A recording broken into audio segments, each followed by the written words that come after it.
Bom dia, quinta-feira, dia 2 de junho de 2020. Começa agora o podcast Forasteiro, produzido pela Conexão Beltrão, trazendo as principais notícias de Francisco Beltrão, do sudoeste, do Brasil e do mundo. A previsão é de tempo ensolarado com bastante frio. A mínima é de 2 graus pela manhã e a máxima será de 13 graus à tarde. E essas são as notícias de hoje. Comércio entre Brasil e Argentina volta ao patamar de 2003. Pato Branco proíbe crianças em supermercados. Vacina desenvolvida por BioNTech e Pfizer para a Covid-19 mostra potencial em teste em humanos. Explosões e vibrações preocupam moradores próximos ao túnel de contenção das cheias. Boris Johnson anuncia New Deal britânico pós-pandemia. A equipe de canil da Polícia Militar interceptou drogas nos correios que iriam para a penitenciária estadual. O jornal argentino Clarín trouxe uma matéria preocupante. Segundo o jornal, os níveis de comércio entre Brasil e Argentina voltaram ao patamar de 2003. Apesar de influenciado pela pandemia e pela crise global, a relação comercial entre os dois países apresentou uma diminuição maior do que as demais relações comerciais internacionais da Argentina. Então, galera, o que tá rolando é um afastamento comercial entre o Brasil e a Argentina. E, na minha opinião, isso não é nada bom. O Brasil e a Argentina não estão mais conversando depois da eleição desses antagonistas, né, que seriam o Bolsonaro e o Alberto Fernandes, né? Na Argentina, as relações internacionais com o nosso vizinho, nosso maior parceiro. Eu acho que essa desavença comercial se dá por questões ideológicas, né? Uma vez que o presidente da Argentina tem um posicionamento progressista e o Bolsonaro é um posicionamento conservador, né? Então eu acredito que por esse motivo essa relação esteja bem deteriorada. E lembrando que a Argentina, né? E o Brasil, eles são parceiros comerciais de longa data na produção de grãos, na produção de proteína animal, na produção de fibras vegetais. Então aí é um parceiro importantíssimo para nós. Colocar a ideologia de extrema-direita como diretriz da política econômica internacional é de uma burrice sem tamanho. Eu não preciso nem comentar esse tipo de coisa. O Brasil está colhendo frutos negativos aí de vários países, mas o que mais me preocupa de todos, com certeza, é a China, né? O conhecimento científico atual sobre o coronavírus indica que as crianças, em grande percentual, podem ser portadoras assintomáticas do vírus e, a partir disso, se tornarem potenciais vetores de transmissão, e que elas tendem a não adotar as precauções e cuidados necessários quando são expostas ao convívio social.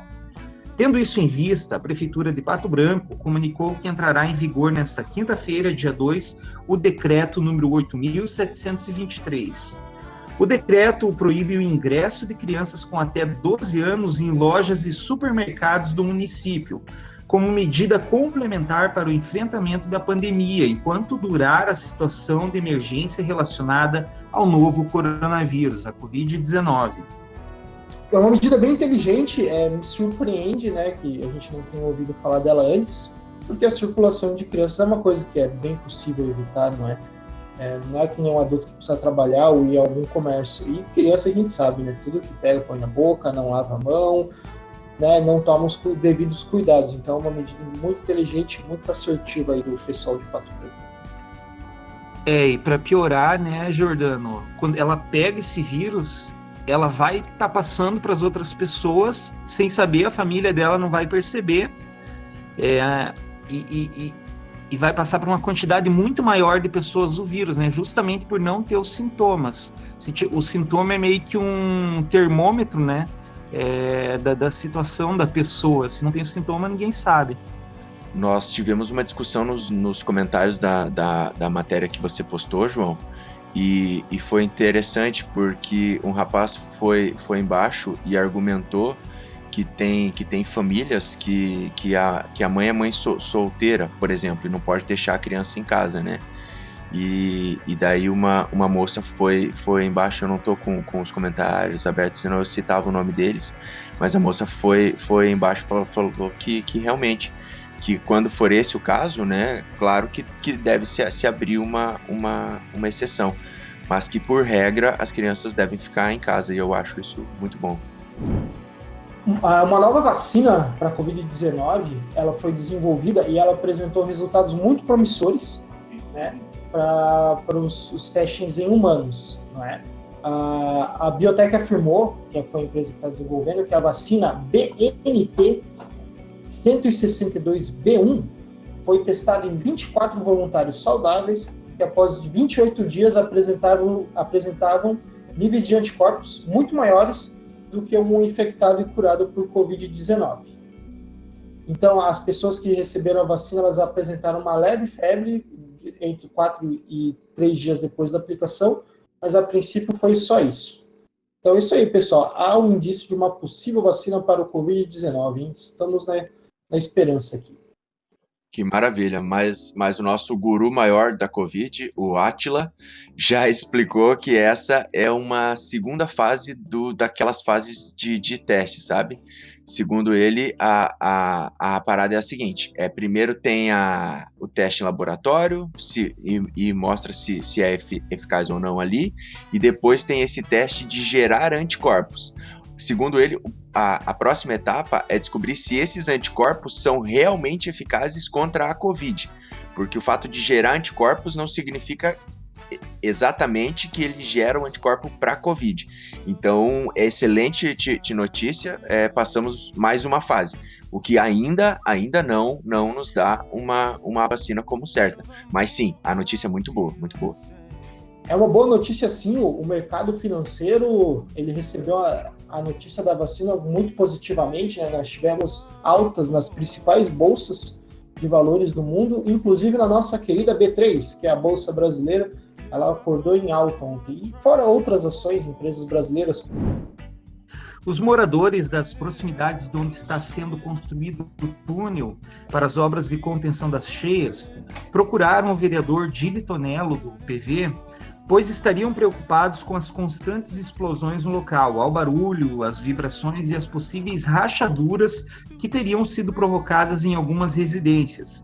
Dili irá ver com o poder público se existe algum seguro ou previsão de ressarcimento dos prejuízos que venham a acontecer nas estruturas das casas.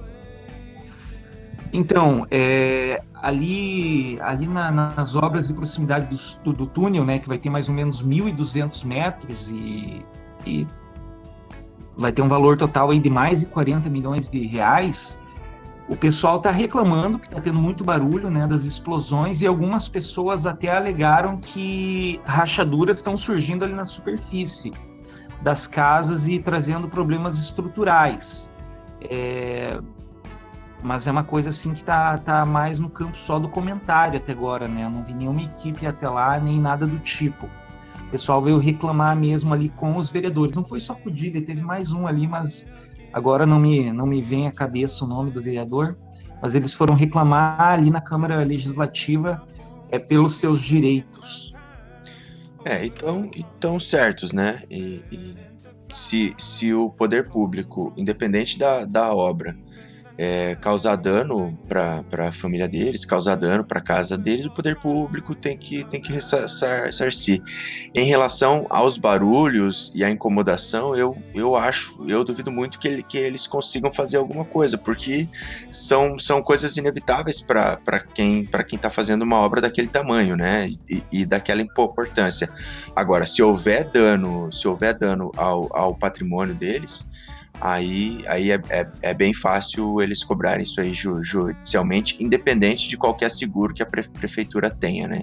Mas sim, do ponto de vista da prefeitura, se ela tiver algum acordo que coloque esses custos para a empresa, né? Mas aí a conversa é outra, né? Do ponto de vista do morador, é bem fácil que ele consiga ressarcir os danos que ele venha a ter por conta das explosões. Boris Johnson anuncia New Deal britânico pós-pandemia. O primeiro-ministro britânico Boris Johnson anunciou um pacote de investimentos públicos que pretende injetar 5 bilhões de libras na economia britânica. A notícia causa bastante, enfim, não bastante, né? Mas assim, causa um certo espanto, porque o Boris Johnson, para quem não lembra, dentro de uma linha política que a gente tente traçar entre as pessoas que querem mais investimento do Estado e menos investimento do Estado, o Boris Johnson estaria bem próximo do extremo não investimento do Estado. Em outras palavras, o Boris Johnson é um liberal, é o cara que quer o Estado mínimo. E a pandemia trouxe o Boris Johnson, talvez, se não para o lado dos que querem um pouco mais de Estado, no mínimo trouxe ele um pouco mais para o centro. Segundo o primeiro-ministro, é necessário, é inevitável que o Estado invista na economia nesse momento. Então, assim, do meu ponto de vista, assim, ficou bem claro a morte desse sistema neoliberal, sabe? A morte desse discurso de que o Estado não precisa investir na economia, que o Estado tem que ficar de fora dos processos econômicos. Porque o Boris Johnson, um cara que se elegeu com esse discurso, acabou de mudar ele e disse, olha, se eu não fizer isso, se a Inglaterra não fizer isso, não existe Inglaterra, não existe mais economia, não existe mais país. Então nós precisamos fazer isso, do contrário, o caos se instala. Então é isso, eu vejo do ponto de vista de quem acredita, assim como eu, de que o Estado tem que fazer aquilo que é necessário que ele faça, não tudo, mas o que é necessário que ele faça, é uma excelente notícia, né? Eu achei engraçado que o Boris Johnson até se justificou, né? Não sou comunista. Eu achei engraçado essa parte. Uhum. Porque, para quem não sabe, o New Deal ele foi um projeto, né, que surgiu a partir das ideias keynesianas. E as ideias de Keynes são justamente essas, de estabelecer o Estado como interventor da economia, para que a gente não passe por situações como essa aí que a gente está passando, ou que melhore a situação quando há caos da forma que há atualmente, né? Porque uma coisa vai levando a outra. E eu acho muito engraçado que o mundo inteiro está caminhando nessa direção, né, de intervenção estatal, e o Brasil, com seu glorioso Paulo Guedes, continua achando que não deve haver intervenção maior do Estado ali para frente, né? A verdade é que eles não querem fazer isso, né? Não é que isso não seja necessário, é muito necessário, mas eles não querem. A verdade é que eles estão roubando a nação. Por isso. A escola do Paulo Guedes, né, que a gente chama ali de Chicago Boys, já é uma escola que já está desatualizada, né? A gente pode evidenciar, principalmente em questões de saúde, educação e segurança, que precisa ter uma intervenção estatal. Porque a iniciativa privada, ela sempre vai buscar lucro em suas operações. E nessas operações de saúde e segurança, o saldo final não é o lucro econômico, e sim a qualidade de vida das pessoas. É muito difícil você se quantificar o valor de uma vida, o valor de um recurso, né? Então, para essas questões, precisa ter, sim, intervenção estadual. Eu acho que o Estado ele vem para balizar as relações interpessoais, né, e as relações humanas, econômicas, para que todos tenham igual oportunidade. Não é ninguém receber mais do que deve, mas é igualdade de oportunidades. Eu acho que é isso que o Estado deve garantir. Carga de drogas com destino à penitenciária interceptada pela Polícia Militar. Foram utilizados os cães de faros, os quais marcaram uma encomenda postada por uma menor de idade. Juntamente com a equipe do DPEM, a Polícia Militar revistou a encomenda e localizou entorpecentes envoltos de fita isolante. Eram papelotes embrulhados com maconha, cocaína e LSD. A equipe da Polícia Militar resolveu ir fazer mais buscas no local do remetente dessa encomenda e encontraram mais drogas, né, novamente com auxílio dos cães de faro. Foram localizados mais tabletes de maconha, uma quantidade de cocaína junto com uma balança de precisão. Eu me causa um certo espanto, né, com a quantidade de drogas e objetos, entre os mais variados, que acabam entrando nos nossos presídios, né, e dificultando muito a atuação da segurança pública e do sistema penitenciário.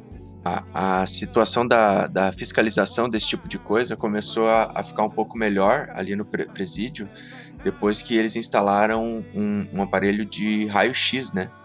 Que capta esse tipo de material, né? Mas dessa vez não chegou nem aí pro presídio e o canil, né? O canil da PM conseguiu achar ali no próprio correio. Esse foi o podcast Forasteiro, trazendo as últimas e mais relevantes notícias para você, ouvinte beltronense. Voltamos amanhã com mais informações. Fique ligado e até mais!